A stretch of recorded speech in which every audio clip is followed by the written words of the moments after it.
Parang iilan lang po yung parang nakakalungkot naman. Anyway, alam niyo po talagang kahit ano pa man ang nangyari or mga bagay na naganap, kahit simulang taon pa lang, marami ng mga bagay na nagaganap sa buhay natin. Ang kabutihan po ng Panginoon ay laging nananatili. Amen! Amen! Amen! Kaya sa umaga pong ito, tayo po ay magdiwang. Magdiwang dahil po mabuti ang Panginoon sa araw-araw ng ating buhay. Amen po ba? Amen! So tayo po ba lahat ngayon ay aawit? Sabi po, rejoice in the Lord always, and again I say rejoice. So sabi po, kahit ano pa man yan, ang inuutos ng Panginoon sa atin, kailangan tayo magdiwang, maging masaya. Tingnan mo nga yung katabi mo, masaya ba? parang ano ba? Pero ganun pa man, sabi ko nga, si Lord laging nagbibigay ng kaligayahan sa buhay ng bawat isa sa atin. Kaya ngayon po umaga, tayo po iaawit at magpapasalamat sa Panginoon. For God is good. Let's sing. Let us all rejoice in the Lord.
ministry.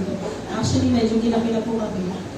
Hindi na namin namalayan yung oras na sobrang, ano namin, pag-share, may sharing po kami kahapon.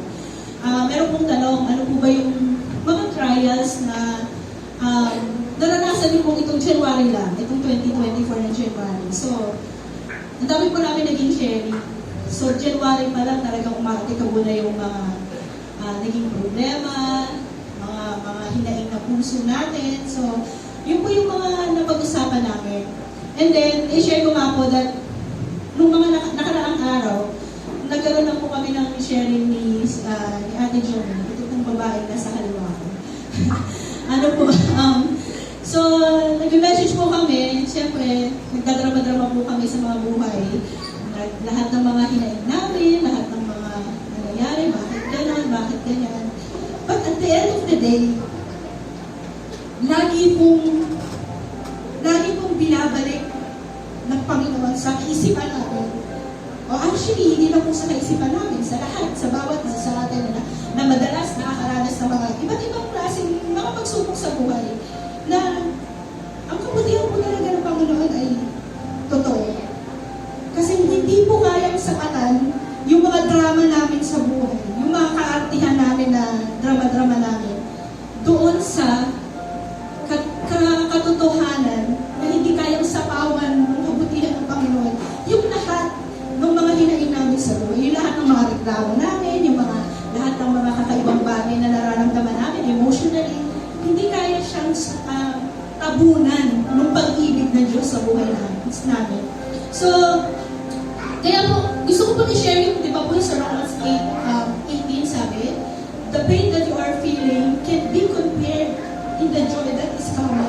And that is true.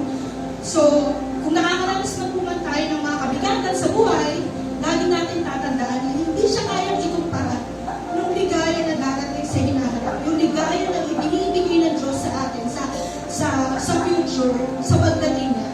At one of my favorite verses din po yung sa Philippians 1:6 na sabi po doon na that I am certain, sabi na gano'n, certain tayo na yung kabutihan na ginagawa ng Panginoon sa buhay natin, sa araw-araw, sa bawat minuto ng buhay natin, ay magpapatuloy hanggang doon sa araw ng pagdating ng Panginoon. So yun, panghawakan po natin yan. Panghawakan natin na lagi natin iisipin na kahit ano pong mangyari, na kahit ano pa bang pong maganap sa buhay natin, God is really good.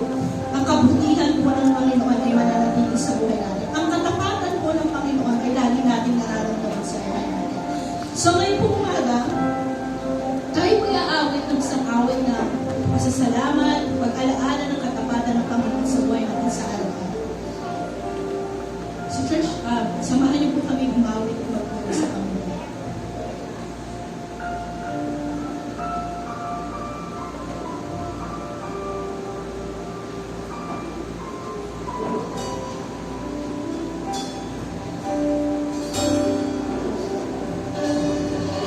Katapatan mo, O Diyos, tunay at dakila.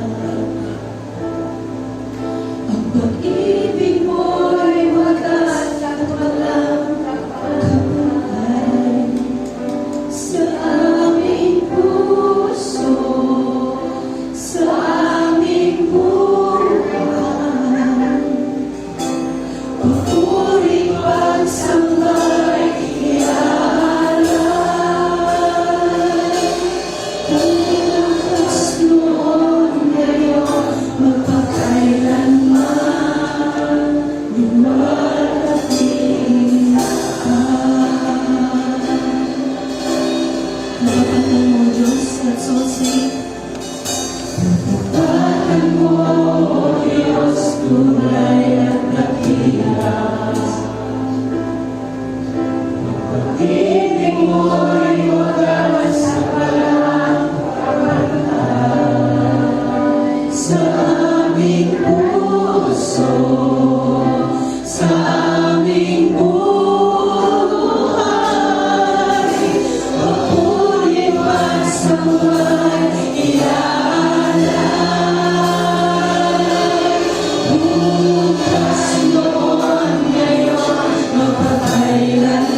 Linisin mo, Lord, yung mga puso namin, kaisipan namin, yung buong kaluluwa namin, Panginoon. Lord, nais namin matanggap mo yung papuri, yung pagsamba namin ngayong umaga, Panginoon. Lord, salamat sa kabutihan mo. Salamat sa bawat araw, Panginoon, na dinadagdag mo sa buhay namin. At sa bawat araw na yon, sa bawat buhay na binibigay mo sa amin. Lord, walang segundo, walang minuto, walang oras na hindi namin naramdaman yung kabutihan mo sa buhay namin. Lord, sa maliit na bagay, sa malaking bagay, sa malalim, Panginoon, na nararamdaman namin sa puso namin. Lord, we thank you for being good to us. Sa lagi mong pagpaparamdam, Panginoon, ng kabutihan mo, ng katapatan mo, Lord. Madalas, Lord, hindi kami tapat. Madalas, Lord, hindi kami mabuti, Panginoon. Madalas hindi mabuti yung puso namin. Madalas hindi tapat yung puso namin sa harapan mo. Pero Lord, hindi yun naging dahilan para hindi ka maging tapat sa amin. We thank you, God. We thank you for all your blessings to us. Sa lahat ng mga provisions mo, Panginoon, sa buhay namin. We thank you. Ang dami namin pagkukulang, Panginoon. Napakadami. Pero nananatili lang tapat. Yan sa umaga po, Panginoon. Lumalapit po kami sa inyo. Nagtataas ng aming tinig.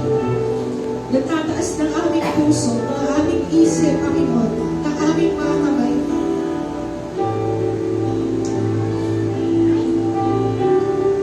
Gusto namin, Panginoon, na maibigay po itong papuri natin sa iyo, na para sa iyo. Lord, lagi ko pong sinasabi, God, we are not worthy, O God. Hindi kami karapat-dapat, Panginoon, na tumayo tayo sa harapan ito. But because of you, Panginoon, kaya kami patuloy na nandito. At lagi ko pong sasabihin, na kahit anong pa mang sitwasyon ng buhay namin, Panginoon, Lord, deserve mo. Ikaw lang yung deserving, Panginoon, na makatanggap ng aming mga papuri. Na kahit anong sitwasyon at kalalagayan ng buhay namin, Panginoon, dapat yung papuri namin maibigay namin sa iyo, Panginoon, dahil hindi ka nagbago hanggang na. Kaya Lord, sa magkakataong ito, patuloy kami magpupuri, magpapasalamat. At pinagpipray namin, Panginoon, ang bawat isa, Lord. Ang aming pong pastor, Lord, we're praying for him. Sa kanyang pamilya, Panginoon. Sa kanyang mga salita na ibibigay ngayon, Panginoon. Sa pamamagitan mo, O God. Ang bawat isa nandito, Lord. Ang bawat pamilya, Panginoon. Ang bawat pusong umaawit sa iyo, Panginoon. Ngayong umaga. Ang bawat labing nagbubukas ng papuri sa Panginoon at mga salita ng papuri sa iyo. Lord, i-bless mo, Panginoon, ang church na ito. I-bless mo ang bawat isa, Panginoon. At anuman, O Diyos, ang aming mga pinagdadaanan sa buhay, mga bagay na kalungkutan man ito, Panginoon, kaligayahan man ito, Panginoon, ano man ito, Lord, sa iyo namin lahat ito isinusuko.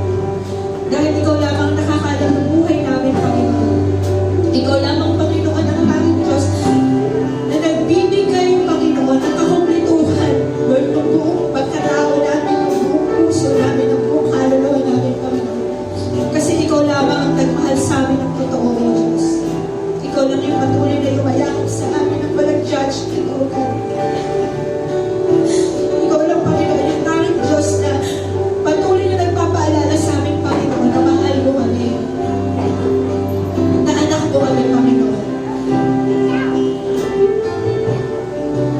again, I pray for my brethren, Panginoon. Sa bawat isa, sa bawat pamilya Kristiyano, Panginoon. Sa lahat po ng kababaihan, kalalakihan, Panginoon. Mga youth, mga kids, Panginoon. Ang bawat isang ginagamit mo sa church na ito, God. Pagpalain mo ang bawat isa. At kami pong nandito kayo na nakatayo sa harapan mo.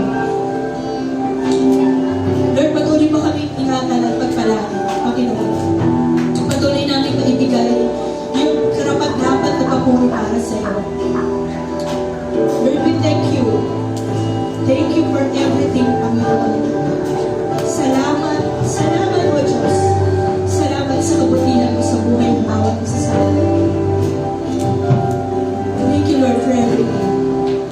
At sa umagang ito, Lord, patuloy kami magbubukas ng aming puso, ng aming mga labi sa iyo, Panginoon. Patuloy kami aawitan. Aawitan ka namin. Aawitan ka namin, Panginoon. Ideklara namin ang kabutihan mo sa buhay mo.